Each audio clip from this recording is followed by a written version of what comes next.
भाई भाई भाई मान गए भाई। हम तो इससे ऐसा कुछ भी आशा नहीं किए थे, क्योंकि हम सोच रहे थे ये तो एक रीमेक है, तो रीमेक में ज्यादा कुछ क्या ही कर सकते हैं। और ऊपर से लोकेश कनगरा से टक्कर, मतलब उनका डायरेक्शन आपने देखा है ना यार, कैथी में, मास्टर में, विक्रम में एकदम कड़क रहता है। तो जब उनका ही मूवी कैथी का रीमेक बन रही है तो उनका डायरेक्शन को टक्कर देना बहुत मुश्किल होगा। और अगर बोला रीमेक ओरिजिनल को टक्कर नहीं दे पाएगा तो कैसे चलेगा यार। लेकिन हम गलत थे और हमारा ये सोच भी गलत था। अजय पाजी ने कर दिखाया भाई। वो इसमें खुद ही डायरेक्टर और खुद ही लीड एक्टर बनकर दोनों काम को जिस हिसाब से निपटाए है ना, मानना पड़ेगा, मान गए भाई। और हमें तो लगता है ये भी दृश्यम की तरह बॉक्स ऑफिस पे अच्छा खासा खेल दिखाने वाला है। मतलब भाई अभी सिर्फ अजय पाजी की ही रीमेक चलने वाली है क्या? क्योंकि भाई आगे जो आने वाली शहजादा और सेल्फी 2 रीमेक है, उनसे तो ज्यादा कोई उम्मीद नहीं है। पर ये बोला झंडा गाड़ सकता है, देख लेना। टीजर से ही पता चल रहा है भाई कि इसमें वो दम है। देखो शहजादा और सेल्फी के साथ क्या हुआ था, उनका ट्रेलर में ही सारा कहानी बता दिया था। और जैसा ओरिजिनल फिल्म में हुआ था वैसे ही टोटल इसमें दिखाया गया था। आपने अगर इनका ओरिजिनल फिल्म में देखा है तो आप इनके ट्रेलर का हर एक फ्रेम को देखने के बाद बता दोगे कि हाँ ये सीन यहाँ का था, वो सीन वहाँ का था, वो सीन यहाँ का था, सब कुछ पता चल रहा था भाई। पर भोला में ऐसा नहीं है। इसका टीजर देखकर इतना तो पता चल रहा है कि दिल्ली का कैरेक्टर भोला है, विजय का कैरेक्टर डायना है, नेपोलियन का कैरेक्टर संजय मिश्रा जी है और अनबू का कैरेक्टर ये गुंडा भाई है। पर एक्शन और सारे सीन्स को देख के आप अंदाजा नहीं लगा सकते कि कौन सी सीन कहाँ की है। कुछ इनको अगर छोड़ दे तो भोला का ना तो टीजर में ही सारा कहानी दिखा दिया है और ना ही ओरिजिनल कैथी की जैसे पूरा छाप लिया है। भोला का टीजर में कहानी को भी थोड़ा छिपाया गया है और फिल्म के अंदर खुद का दिमाग खर्च करके कुछ चेंजेस भी किया गया है। जैसे कि पहले आपको स्टोरी को लेकर थोड़ा कंफ्यूजन होगा कि इसे कैसे दिखाए है। देखो कैथी का कहानी कुछ ऐसा था कि उसमें सिर्फ एक रात का ही कहानी था, जिसके अंदर दिल्ली को शर्ट चेंज करने का भी मौका नहीं मिलता।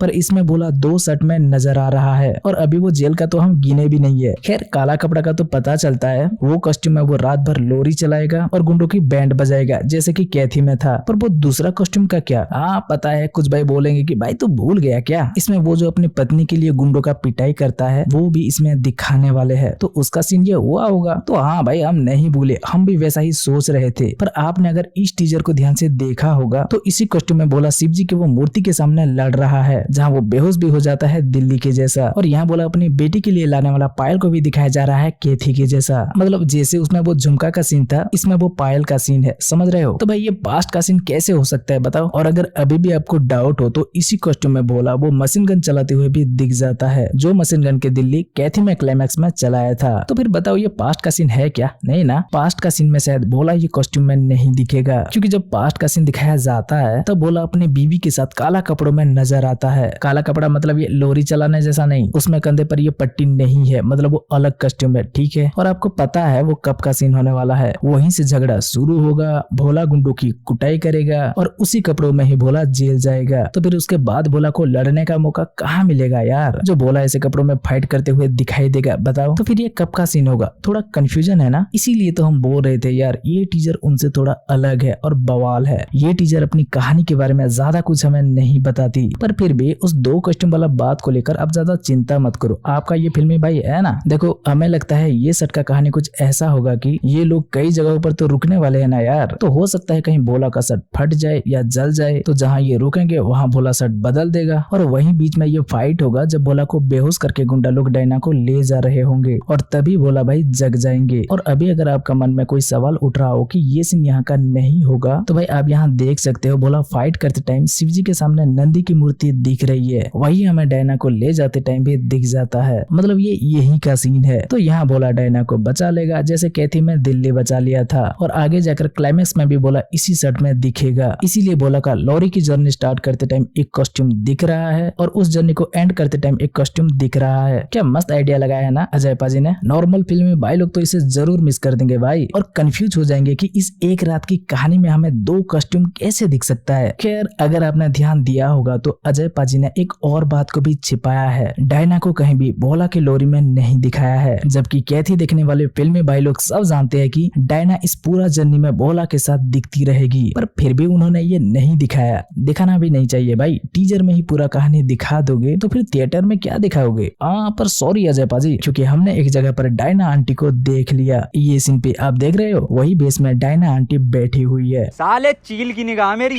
खैर अब अगला एक्स्ट्रा सीन देखो, जहाँ बाकी रीमेक मूवी ओरिजिनल के जैसे छापे जा रहे हैं, वहीं यहाँ भोला का देखा जाए तो इसमें ओरिजिनल से भी थोड़ा ज्यादा दिखाने की कोशिश किया गया है। मतलब कहानी शायद वही दिखाया है, पर जो स्टोरी उसमें सिर्फ डायलॉग में बताकर आगे बढ़ा दिए थे, वो स्टोरी को इसमें सिर्फ डायलॉग में ही नहीं बल्कि डायलॉग के साथ उसके विजुअल भी दिखाया है, मतलब पूरा शूट किया है। जैसे कि कैथी में डायरेक्ट वो गुंडा का पकड़ा जाने वाला ड्रग्स का सीन दिखाया जाता है, पर उसे कैसे पकड़ते हैं और विजय को चोट कैसे लगती है नहीं दिखाते हैं। इसमें ऐसा नहीं है, इसमें गुंडा का वो ड्रग्स को कैसे पकड़ते हैं उसे भी दिखाया गया है, और वहाँ पुलिस ऑफिसर को कैसे हाथ में चोट लगने वाला है वो भी इसमें दिखाने वाले हैं। देख रहे हो ना, यही वो सीन होने वाला है। फिर भोला का वाइफ वाला एक्स्ट्रा सीन भी दिखेगा और बहुत सारा गुंडा का एक्स्ट्रा सीन भी। जब कैथी में गुंडा भाई बोलता है कि उन लोगों की सर की कीमत लाइफ टाइम सेटलमेंट है, तो बहुत गुंडे उनके पीछे पड़ जाते हैं, पर इसमें ऐसा क्या ऑफर मिलने वाला है पता नहीं, जो इसमें उससे भी ज्यादा गुंडे इनके पीछे पड़ गए हैं। पहलवानों को भी दिखाया है भाई, और कुछ भाई साहब तो ट्रैक्टर लगाकर उस लोरी को पीछे से खींच रहे हैं। फिर अलग से वाइकर, ओ भाई साहब एक्शन को तो अजय पाजी नेक्स्ट लेवल पर लेके चले गए, मजा आ गया है ना। एक सीन में लोरी के कवर पर आग लग जाती है, फिर भोला आकर उसे खोल देता है, फिर बाइकर उसके बीच फंस जाता है। भाई यार क्या ही बताए। खैर एक और एक्स्ट्रा सीन को आपने नोटिस किया क्या? कोई एक अलग ही गुंडा टाइप का बंदा को इसमें दिखाया गया है, जिसका की हाथ लोहे का है और वो बोट में खड़ा है जहाँ बहुत से डेड बॉडी जल रही है। जाहिर सी बात है ये इसी का बंदे होंगे जिन्हें की भोला ने मारा होगा, तो ये ज्वालामुखी की तरह फट रहा है ना। ये सीन का भी इसमें क्या कहानी होगी पता नहीं। वैसे बोला जा रहा है कि ये भोला की कहानी आगे बढ़ने वाली है और इसके ऊपर और भी मूवीज आने वाली है, जिसके लिए अजय पाजी अभिषेक बच्चन के कैमियो का भी इसमें इंतजाम किए हैं। तो ये अभिषेक हो सकता है क्या, या फिर जेल के अंदर होने वाला वो टैटू वाला बंदा अभिषेक है? जल्दी जल्दी कमेंट करके अपना थ्योरी बताओ। हाँ तो फिर इसके बाद भोला का पूजा वाला सीन, ऐसे बहुत से एक्स्ट्रा सीन है भाई। इसी वजह से भोला एक रीमेक होते हुए भी एक रीमेक की तरह नहीं लग रहा, यही है इसका खूबी। अब जब हम इसका ओरिजिनल मूवी देख चुके हैं फिर भी हमें मजा आ रहा है, तो सोचो जो इसका ओरिजिनल कैथी नहीं देखा होगा उसे मजा क्यों नहीं आएगा भाई। इसीलिए हमें लगता है ये बॉक्स ऑफिस पे कमाल कर सकता है। खैर ये तो था हमारा राय, पर सबका एक अलग अलग राय होती है ना भाई, इसीलिए आपको इसके बारे में क्या कहना है हमें कमेंट करके जल्दी बताओ। बाकी वीडियो अच्छी लगी हो तो वीडियो को लाइक करके अपने दोस्तों के साथ शेयर करो, और चैनल को सब्सक्राइब नहीं किया है तो भाई सब्सक्राइब कर लो।